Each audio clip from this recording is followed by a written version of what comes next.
Oke guys, kali ini kita akan mengomentari berita yang akan ngebahas tentang meluasnya lubang sinkhole di Aceh menyebabkan Menara Sutet itu harus direlokasi. Nah, untuk mengetahui konteksnya, mari kita bersama simak beritanya. Kita mulai videonya.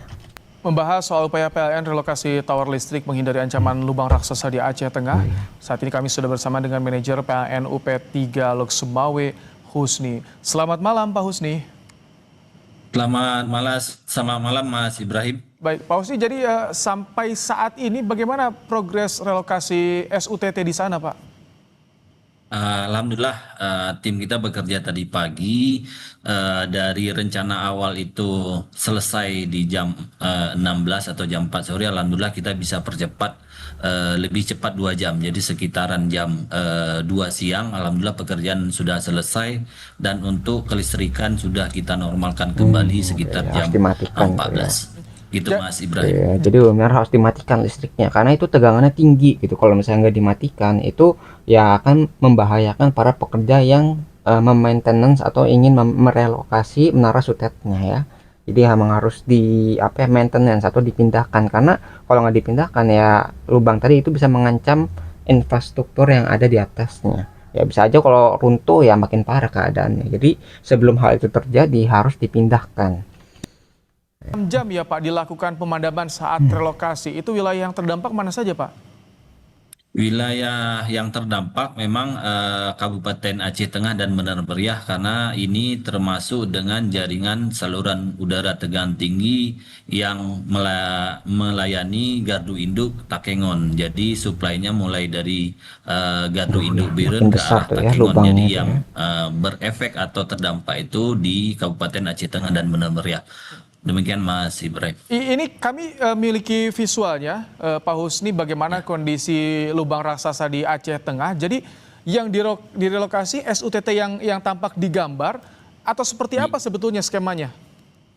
Ya, benar. Yang akan kita relokasi itu yang tower SUTT yang nampak yang digambar itu kita hari ini dan besok hari ini sudah selesai pemasangan untuk tower daruratnya. Jadi tadi Itu ya untuk sementara secara kabel gitu ya. penghantar yang menyuplai arus listrik ke Takengon dan Benar Meriah itu sudah kita relokasi ke tower emergensi sehingga listrik masyarakat sudah terlayani dengan normal.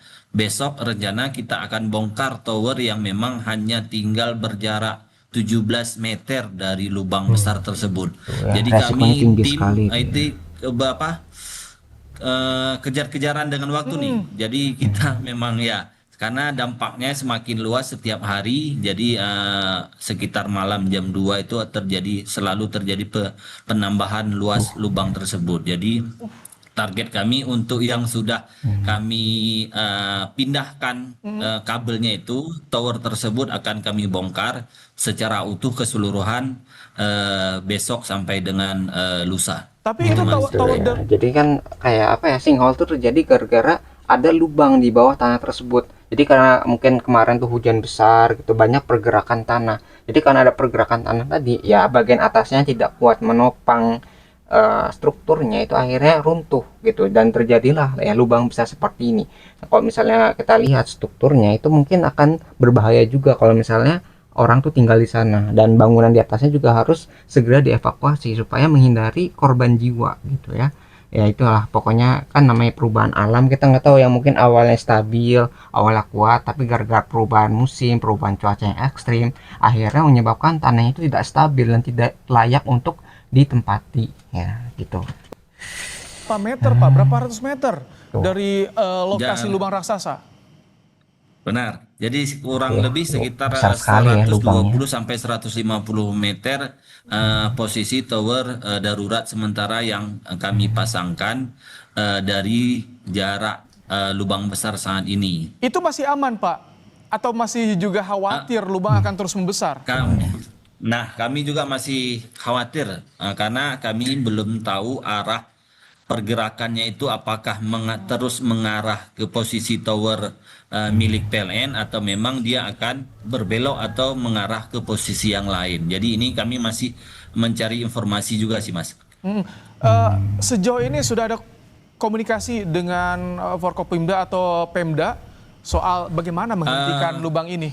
Oh ya, gimana nih Secara dengan pergerakan Forkopimda Aceh tekniknya Tengah apa nih? sudah pernah kita koordinasikan juga dari pihak Bupati Aceh Tengah juga sudah memohon bantuan ke pemerintah pusat untuk dilakukan penelitian. Dan tadi sore hari saya juga sudah bertemu dengan koordinator BNPB yang ada di Kabupaten Bener Meriah. Kami menceritakan kondisinya seperti yang terlihat di dalam video tadi, dan alhamdulillah tadi direspon langsung oleh koordinator BNPB. Beliau langsung menelpon tim ahli geologi yang ada di Bandung. Dengan harapan waktu dekat ini bisa turun tim geologi tersebut sehingga bisa terprediksi arah lubang besar tersebut mengarah kemana, sehingga saat kita pasang tower pengganti nanti kita sudah tidak khawatir akan mengenai rute lubang besar tersebut, Mas Ibrahim. Gitu ya. Jadi harus diprediksi juga tuh ya, luasan lubang itu bakal bertambah kemana arahnya. Apakah bakal berhenti atau masih ada perluasan lagi. Kalau misalnya perluasan itu masih ada gitu ya, terus tower itu harus diletakkan di mana supaya posisinya itu aman. Ya, jadi nggak usah mikir nanti ketika lubang ini, wah ini udah aman nih lubangnya, misalnya berhenti, nggak membesar lagi gitu, atau arahnya nggak mengarah ke tower. Ya itu kan jadi aman, dan si PLN ini jadi nggak perlu kerja berkali-kali untuk memindahkan tower yang sudah dibentuk. Ya, jadi cari tempat yang aman lah untuk membangun si tower yang baru ini, dipindahkan ke tempat yang lebih stabil gitu ya tanahnya. Eh, Tower stabil di sekitar lokasi lubang, selain tadi yang darurat, apalagi upaya dari PLN, Pak? Dari upaya kita, dari sistem distribusinya juga kita sudah melakukan pembongkaran jaringan distribusi, dan sudah kita lakukan manuver atau pengalihan sistem dari sisi sebelah kanan dari Kabupaten Bener Meriah. Sehingga untuk sisi transmisi dan distribusi, alhamdulillah kita sudah coba amankan, dan untuk kelistrikan di Aceh Tengah dan Bener Meriah 100% dapat kita amankan. Baik. Gitu Mas Ibrahim. Pak Husni, manajer PLN UPT UP3 Loksmawe, terima kasih telah bergabung bersama kami di Kompas Nah, Malam. itu ya. Jadi itu mungkin yang bisa kita pelajari ya, bahwa tadi ya lubang itu ternyata belum selesai itu ya perbesaran ya, semakin besar dan besar lagi, dan akhirnya harus diteliti ini lubangnya sebesar apa nantinya, karena ya lubang sebesar itu nggak tiba-tiba muncul, tapi kan mungkin gara-gara erosi dari cuaca yang ekstrim dan tanah yang apa ya, tidak stabil, akhirnya ada perpindahan massa tanah yang besar, dan ketika tanah itu berpindah dari tempat-tempat lainnya, baunya kan kosong. Nah, ketika baunya kosong gitu ya, mungkin bekas air tanah gitu ya, tanah yang nggak ada berpindah ke tempat lain, ruang kosong ini yang tidak kuat menopang bagian atasnya itu akhirnya runtuh gara-gara ada perubahan cuaca yang ekstrim.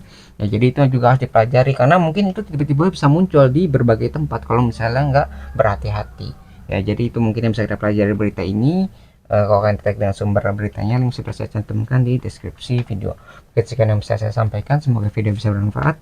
Kurang lebih mohon maaf, kita ketemu lagi di pembahasan selanjutnya, insya Allah.